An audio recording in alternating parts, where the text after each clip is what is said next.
السلام علیکم۔ آج جمعرات ہے، فروری کی 13 تاریخ۔ پاکستان میں اس وقت شام کے 7، بھارت میں 7:30 اور یہاں ہمارے اسٹوڈیوز کی گھڑیوں میں صبح کے 9 بج رہے ہیں۔ وائس آف امریکہ واشنگٹن کی اردو سروس سے میں ہوں خالد حمید، خبروں کے ایک بلیٹن کے ساتھ۔ پاکستان، بھارت، افغانستان، امریکہ اور عالمی خبریں آج کے بلیٹن میں شامل ہیں۔ ترکیہ کے صدر رجب طیب ایردوان 2 روزہ سرکاری دورے پر پاکستان میں ہیں۔ صدر آصف علی زرداری اور وزیر اعظم محمد شہباز شریف نے نور خان ایئر بیس پر ترکیہ کے صدر کا استقبال کیا۔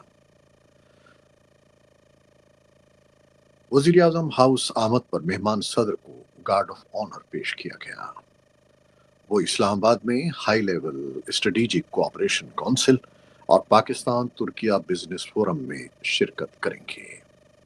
اس کے علاوہ ترک صدر پاکستان اور ترکیہ کے مابین مختلف شعبوں میں مفاہمتی یادداشت اور معاہدوں پر دستخط کی تقریب میں بھی شرکت کریں گے۔ تفصیلی رپورٹ کے لیے ہمارے سوشل میڈیا پلیٹ فارمز پر آئیے۔ بھارت کے وزیر اعظم نریندر مودی نے بدھ کے روز امریکہ کی نیشنل انٹیلیجنس ایجنسی کے نئی ڈائریکٹر تلسی گیبرٹ سے ملاقات کی۔ مودی آج جمعرات کو وائٹ ہاؤس میں صدر ٹرمپ کے ساتھ بات چیت کریں گے اور توقع ہے کہ اپنے 2 روزہ امریکی دورے کے دوران وہ توانائی اور دفاعی شعبوں میں درآمدات میں اضافے کی تجویز پیش کریں گے۔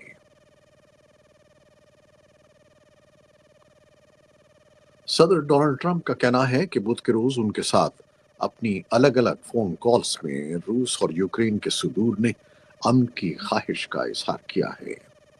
صدر نے ٹاپ یو ایس آفیشلز کو یوکرین کی جنگ کے خاتمے کے لیے مذاکرات شروع کرنے کی ہدایت کی ہے۔ صدر ٹرمپ نے روسی صدر سے اپنی بات چیت کے حوالے سے کہا ہے کہ صدر پوٹن نے یوکرین میں جنگ کے خاتمے کے لیے بات چیت شروع کرنے پر اتفاق کیا ہے۔ بدھ کے روز اوول آفس میں صحافیوں سے بات کرتے ہوئے صدر ٹرمپ نے کہا کہ ہم اس جنگ کو ختم کرنا چاہتے ہیں، یہ جنگ ایک تباہی ہے۔ صدر نے مزید کہا کہ صدر پوٹن بھی امن کے خواہاں ہیں۔ صدر نے یہ بھی کہا کہ امریکی وزیر خزانہ اسکاٹ بیسنٹ بدھ کے روز یوکرین میں تھے اور تحریری یقین دہانی حاصل کرنے کے لیے کوشاں تھے کہ امریکہ کو یوکرین کی نایاب معدنیات اور تیل اور گیس تک رسائی حاصل ہوگی۔ ٹرمپ نے کہا کہ امریکہ یوکرین کو مزید امداد بھیجے گا، لیکن ہم بھیجی گئی مالی امداد کے لیے ضمانت چاہتے ہیں۔ ادھر یوکرین کے صدر ولادیمیر زیلنسکی کا کہنا ہے کہ وہ یوکرین کے بارے میں کسی ایسے معاہدے کو قبول نہیں کریں گے جس میں ان کا ملک مذاکرات میں شامل نہ ہو۔ امریکہ کے صدر ڈونلڈ ٹرمپ نے فارن سروس میں اصلاحات کے لیے ایگزیکٹو آرڈر جاری کیا ہے۔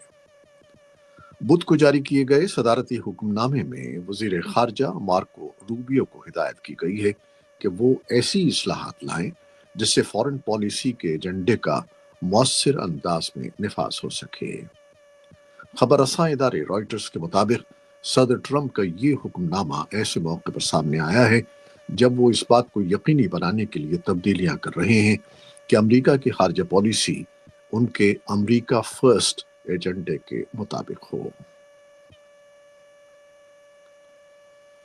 امریکی وزیر دفاع پیٹ ہیگسیت اور نیٹو کے سیکرٹری جنرل نے جمعرات کو برسلز میں نیٹو کے اجلاس کے دوران کہا ہے کہ نیٹو کے یورپی اتحادیوں کو اپنے اپنے دفاعی بجٹس پر زیادہ خرچ کرنا چاہیے۔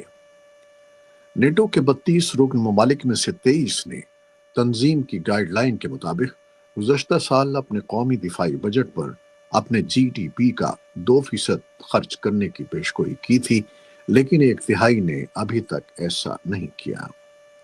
تاہم فرانس کے وزیر دفاع نے کہا ہے کہ زیادہ دفاعی اخراجات کی وارننگ ایک غلط بحث ہے، کیونکہ تمام یورپی حکومتیں یوکرین کی جنگ میں مدد کے لیے پہلے سے زیادہ ہتھیار خرید رہی ہیں اور زیادہ بڑے دفاعی بجٹ منظور کر رہی ہیں۔ نیٹو کے کئی اتحادی اس بات پر زور دے رہے ہیں کہ یوکرین اور یورپ کو امن مذاکرات سے باہر نہیں ہونا چاہیے۔ حماس نے کہا ہے کہ وہ منصوبے کے مطابق اسرائیلی یرغمالیوں کے اگلے گروپ کو رہا کر دے گا۔ حماس کا کہنا ہے کہ مصری اور قطری ثالثوں نے اس بات کی توثیق کی ہے کہ وہ تمام رکاوٹوں کو دور کرنے کے لیے کام کریں گے، جس سے جنگ بندی معاہدے پر عمل درآمد ہوگا۔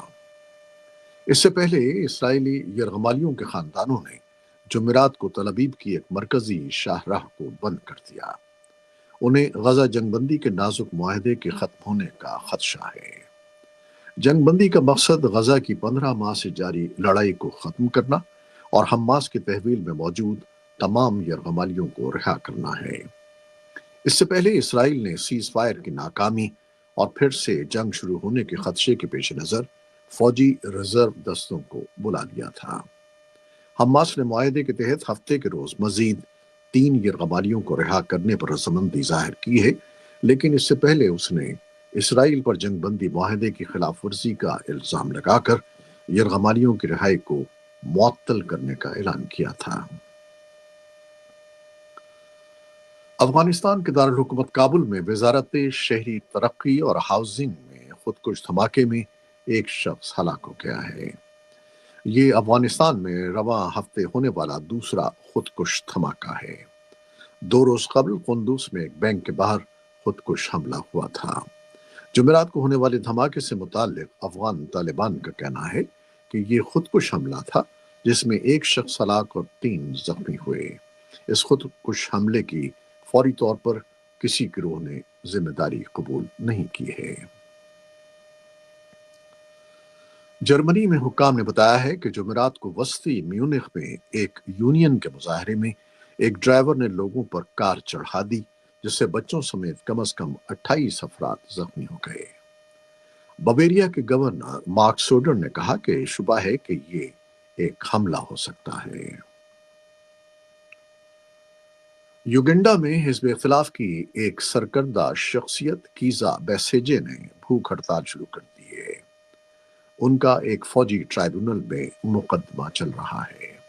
ان کے وکیل نے بدھ کے روز کہا کہ ملک کی اعلیٰ ترین عدالت کی جانب سے عام شہریوں کے لیے کورٹ مارشل پر پابندی عائد کرنے کے 2 ہفتے بعد انہوں نے یہ قدم اٹھایا ہے۔ یوگنڈا کے صدر نے کہا کہ ان کی حکومت سپریم کورٹ کے حکم کے باوجود فوجی عدالتوں میں شہریوں کے خلاف مقدمے چلانا جاری رکھے گی۔ یوگنڈا کی جیلوں کے ترجمان نے اس بات کی تردید کی ہے کہ کیزا بیسیجی بھوک ہڑتال پر ہیں۔